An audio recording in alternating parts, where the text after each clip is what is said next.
Well, there's been a mixed bag of reactions from those who have been here watching the budget speech that was delivered by Finance Minister Godongwana. The construction industry and sector industry leaders, as well as entrepreneurs in the sector, came together to listen in and to see what big takeaways they can take from that speech and how that will affect the way of doing business in the particular sector. I'm joined by one role player, someone who's young, who's also not only in construction but also in mining. What would you say are your biggest takeaways from this budget speech?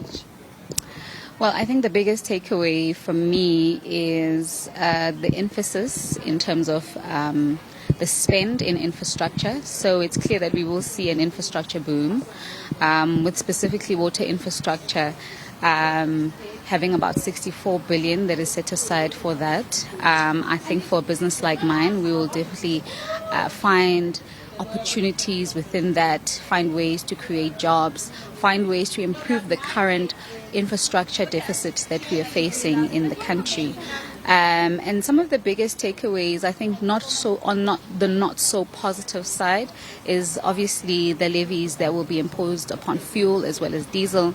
We will see obviously our costs going up, and that will have an impact on our, revenues in terms of how we interact with our clients as well. But a very positive outlook in terms of the economy as a whole. We do see some growth happening this year in line with the economic growth that is expected.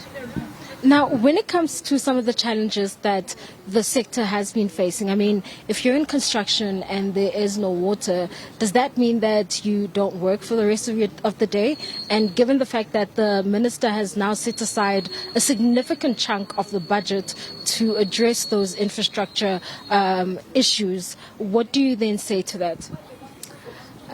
It does, of course, have a negative implication. We haven't been affected yet, but I do know that there are other businesses that have been impacted by this water shortage and issues with water infrastructure. And of course, that means that you need to find alternative means of being able to still deliver on your products and services.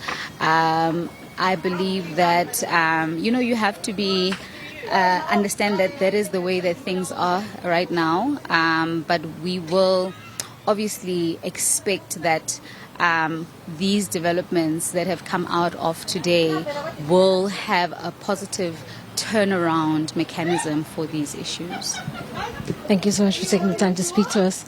There you have it. That is a young entrepreneur in the sector speaking to us about the good and the bad and the concerns about the increases to the fuel levy and the fact that this could perhaps be passed on to the consumer, the client, and affecting really not only the business sector but also ordinary South Africans on the ground.